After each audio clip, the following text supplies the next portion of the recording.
Assalamualaikum warahmatullahi wabarakatuh. Innal hamdalillah nahmaduhu wa nasta'inuhu wa nastaghfiruh wa na'udzu billahi min shururi anfusina wa min sayyiati a'malina may yahdihillahu fala mudilla lahu wa may yudlil fala hadiya lahu. Asyhadu an la ilaha illallah wa asyhadu anna Muhammadan abduhu wa rasuluhu allazi la nabiyya wa la rasula ba'da. Alhamdulillah, sahabat yang dimuliakan Allah Subhanahu wa taala. Perkenalkan, saya Dadan Hamdani MPI, Kepala IZT Al-Fida Cendekia. Fida Cendekia, soleh, berilmu, dan beradab. Allahu Akbar. Sahabat yang dimuliakan Allah Subhanahu wa taala, saya akan menyampaikan Grand Design Pendidikan Abad 21. Mimpi besar mewujudkan generasi emas 2045. Karena ini penting buat kita. Kenapa? Karena kita harus menyiapkan generasi setelah kita, agar mereka menjadi generasi yang luar biasa. Allah mengatakan dalam firman-Nya surat An-Nisa ayat 9. A'udzubillahi minasyaitonir rajim. Wal yakhshal ladzina la tarku min khawfihim dzurriyyatan ya'afan khawfu 'alaihim falyattaqullaha wal yaqulu qawlan sadida. Dan hendaklah takut kepada Allah orang-orang yang seandainya meninggalkan di belakang mereka anak-anak yang lemah, yang mereka khawatir terhadap kesehatan mereka. Oleh sebab itu hendaklah mereka bertakwa kepada Allah dan hendaklah mereka mengucapkan perkataan yang benar. Ini landasan kita sebagai tugas untuk menyiapkan generasi yang hebat, yang luar biasa, yang kuat sebagai hamba Allah Subhanahu wa taala. Maka tentu tantangan pendidikan global kita sangat luar biasa ke depan. Di mana ada 4 tantangan pendidikan global kita. Yang pertama adalah global pandemic. Yang kedua adalah the westernization of knowledge. Yang ketiga adalah social reality. Dan yang keempat adalah peta jalan pendidikan Indonesia. Ini 4 tantangan kita, di mana tantangan yang luar biasa kita hadapi, harus kita hadapi sebagai kaum muslimin, sebagai hamba Allah Subhanahu wa taala. Yang pertama adalah global pandemi. Dengan adanya ujian ini membuat kita lebih kuat, lebih termotivasi. Kenapa? Karena dampak pandemi global, perubahan struktur yang sangat cepat dalam dunia pendidikan, adaptasi sistem digital, tekanan finansial pendidikan, dalam dunia kerja, inovasi wirausaha, digitalisasi industri, dan memperbaharui skill. Ini dampak daripada pandemi global yang ada. Tapi kita harus nyiapkan ini. Berikutnya, tantangan pendidikan global adalah the westernization of knowledge. Paham-paham sekularisme, liberalisme, materialisme. Karena problem terberat manusia, dominasi peradaban barat yang materialistik dan anti agama. Karena saripati peradaban barat adalah irreligious, anti agama. Kebenaran, kebaikan diukur dengan materi, bukan dengan agama, bukan karena Allah Subhanahu wa taala. Ini tantangan yang kedua.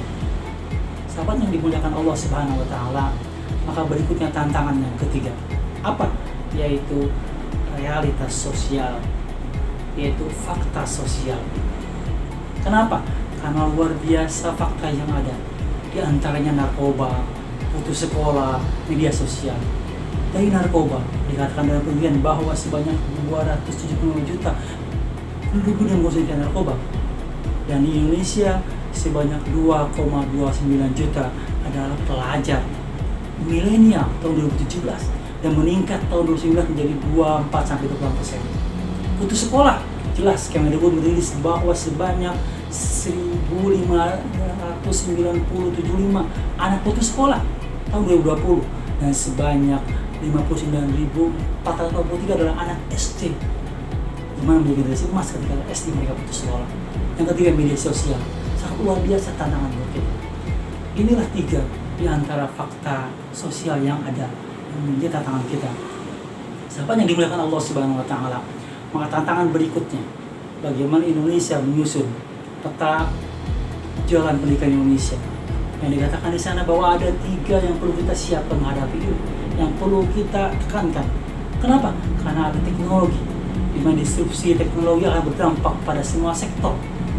Perkembangan teknologi yang luar biasa. Yang kedua adalah sosiokultural, di mana perubahan demografi, profil sosioekonomi dari populasi dunia ada perubahan. Dan yang ketiga adalah lingkungan, habisnya bahan bakar fosil, krisis air, perubahan iklim, dan permukaan laut yang naik. Ini yang terdapat dalam Indonesia, peta dari Indonesia. Tapi jangan khawatir, sahabat yang dimuliakan Allah Subhanahu wa taala. Kita punya potensi dan proteksi Islam posisi kita sebagai khalifah kita. Wa iz qala rabbuka lil malaikati inni ja'ilun fil ardi khalifah. Dan ingatlah ketika Tuhan berfirman kepada malaikat, sesungguhnya aku hendak menjadikan seorang khalifah di muka bumi. Al-Baqarah ayat 30. Keistimewaan sebagai khalifah, Allah menciptakan kita dalam bentuk yang luar biasa sempurna, memberikan kita modal indra dan akal, dan memberikan kegiatan berpikir, bertindak sesuai dengan pertanggungjawaban kita di hadapan Allah Subhanahu wa taala. Ini 3 keistimewaan kita sebagai khalifah fil ardh. Potensi kita dari Allah Subhanahu wa taala. Maka jangan khawatir. Yang kedua adalah prestasi pendidikan. Bahwa saat inilah tahun 2020-2021 saat yang tepat untuk menyiapkan dan mewujudkan generasi emas 2045. Satu tahun Indonesia merdeka. Anak kini yang berumur 10 sampai 20 tahun, maka 25 tahun lagi mereka akan berumur 35-45 tahun. Inilah umur ideal mereka dalam sebagai pemimpin dalam berbagai bidang kehidupan. Yang berikutnya, potensi kita adalah prestasi ekonomi. Bahwa bagaimana PricewaterhouseCoopers telah meneliti bahwa Indonesia akan berada peringkat 5 di tahun 2030 dan peringkat 4 di tahun 2050. Posisi tersebut akan menjadikan Indonesia dengan perekonomian big emerging market. Mengingat posisi Indonesia merupakan negara dengan perekonomian terkuat di Asia Tenggara. Ini prediksi menjadi motivasi buat kita sebagai bangsa Indonesia dalam menghadapi tantangan pendidikan global. Maka dasar konsep Grand Design ini kita buat berdasarkan Allah Subhanahu wa taala. Surat Ibrahim ayat 4:25. A'udzubillahi minasyaitonir rajim. Alam tara kaifa daraballahu masalan kalimatan thayyibatan asajaratin thayyibatin asluha sabitu wa far'uha fis sama tu'ti ukulaha kulahinin bi idzni rabbiha wa yadribullahu al-amsal lin-nasi la'allahum yatadhakkarun. Tidakkah kamu perhatikan bagaimana Allah telah membuat perumpamaan kalimat yang baik seperti pohon yang baik, akarnya teguh dan cabangnya menjulang ke langit. Pohon itu memberikan buahnya pada setiap musim dengan seizin Rabbnya. Allah membuat perumpamaan itu untuk manusia supaya mereka selalu ingat. Maka dari konsep-konsep pohon ada alkas, agama, literasi, kompetensi, alat dan sistem. Agama sebagai akar, sebagai fondasi, penguat. Ini pertama agama. Yang kedua adalah literasi sebagai batangnya. Yang ketiga adalah kompetensi sebagai ranting dan daunnya. Yang keempat adalah alat sebagai buahnya. Ini adalah tiga konsep pohon yang Allah berikan kepada kita dalam surat Ibrahim ayat 4:25. Bahwa akar, batang, daun, ranting dan buah merupakan kesatuan, dan yang terakhir adalah sistem dan sebagai selemnya. Bagaimana dengan sistem itu mengikat semuanya sehingga menjadi kekuatan yang luar biasa. Yang pertama adalah akar atau agama, iman takwa kepada Allah Subhanahu wa taala. Menjadi worldview kita, jangan sampai agama lupa, dihilangkan. Maka landasan, dasar, pendidikan, konsep ada dilepas daripada agama, sehingga membuat agama menjadi fondasi pendidikan Indonesia. Ini yang pertama, seperti ketuhanan yang Maha Esa menjadi fondasi awal bagi sila-sila berikutnya. Yang kedua adalah literasi sebagai dahannya, sebagai batang buat kita. Kenapa? Generasi kita diharapkan mereka berwawasan luas, berpengetahuan, berpendidikan, sehingga mereka mampu mengerahkan segala kemampuannya untuk apa?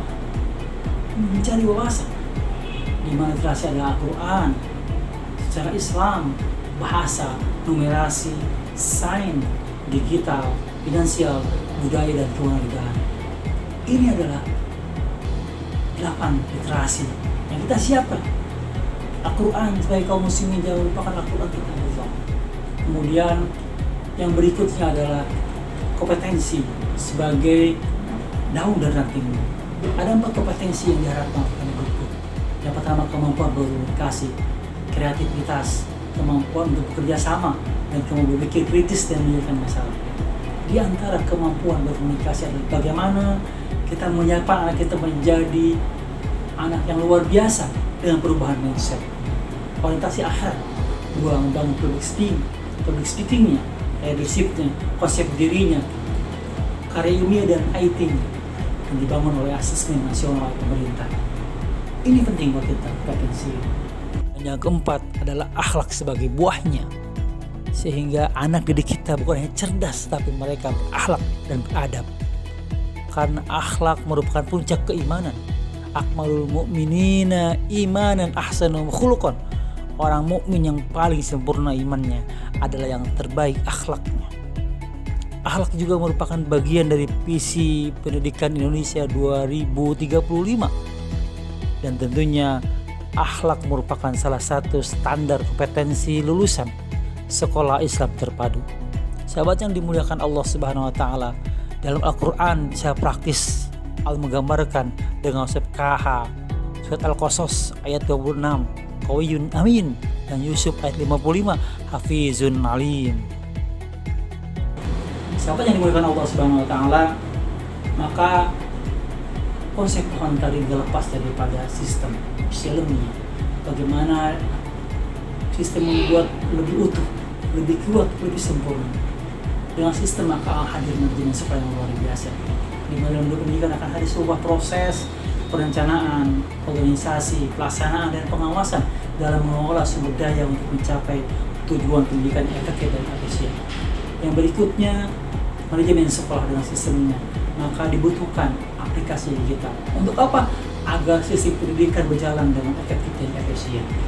Sahabat yang dimuliakan Allah Subhanahu wa taala, itulah konsep pohon sebagai grand desain pendidikan abad 21 dan surat Ibrahim ayat 24-25. Insyaallah semoga bermanfaat. Mohon kepada Allah Subhanahu wa taala.